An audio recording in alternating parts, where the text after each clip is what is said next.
চা বানায় দিচ্ছে, হোস্ট আমাদের চা বানায় দিচ্ছে, স্পেশাল দেখো প্রিপারেশন দেখো।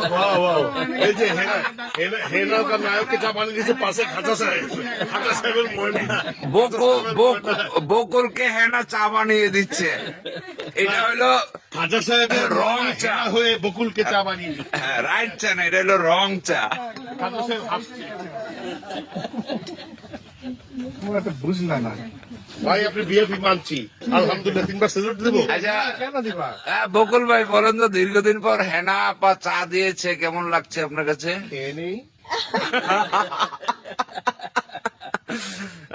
বকুল ভাই আপনি কিছু বলেন। আমি বাকরুদ্ধ হই ভিআইপি ট্রিটমেন্ট দেখে। খাজা সাহেবের ময়না হেনা হয়ে ওকে ভিআইপি ট্রিটমেন্ট দিয়েছে। আমরা এটা মানি না, আমরা বিশ্বাস করি না। মাইনে নিলাম, আজকে মাইনে নিলাম, যাও। আজকে 7 গুণ মাপ, আজকে এই 3 জনের 7 গুণ মাপ, অসুবিধা নেই। কি হচ্ছে কি